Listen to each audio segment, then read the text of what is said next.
America is developing 3 new laser weapon systems capable of taking out anything in their path. And they do it at the speed of light.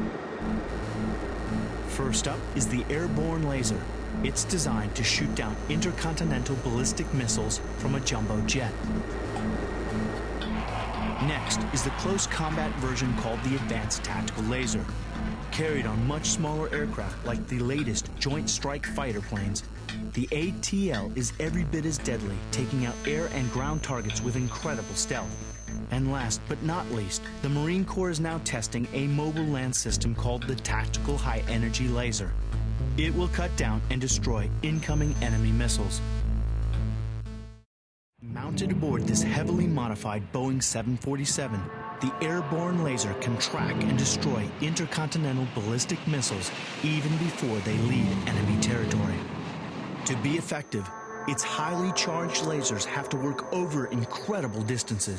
The exact range is not something that is releasable, but we do admit that it's in the hundreds of kilometers. Rick Garcia was the Director of Public Affairs for the ABL project. The airborne laser can fly over friendly territory looking for targets that are well into the enemy's area. Before taking out an incoming missile, the ABL uses a whole bank of sensors and low-powered lasers to size up the target. On the skin of the aircraft, there are 6 infrared sensors, one in the nose, one in the tail, a couple on either side.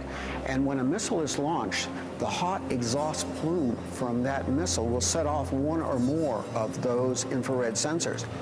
So then the first of the 4 lasers fires, and so it fires a relatively low-powered laser with a wide field of view toward that missile. Some of that light will hit the missile body and reflect back.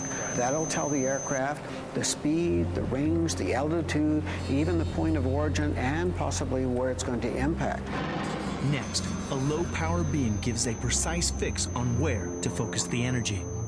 Then, to maximize the energy that reaches the target, a third beam measures the air turbulence between the ABL and the target. Using the same optical systems that telescopes use to see further into space, the ABL instantaneously reacts, overcoming these atmospheric distortions.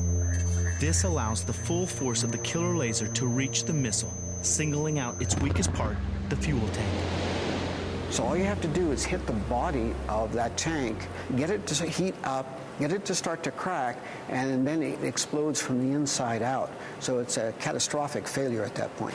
And from the time that that first infrared sensor goes off to the time that that missile is toast can be anywhere from 8 to 12 seconds.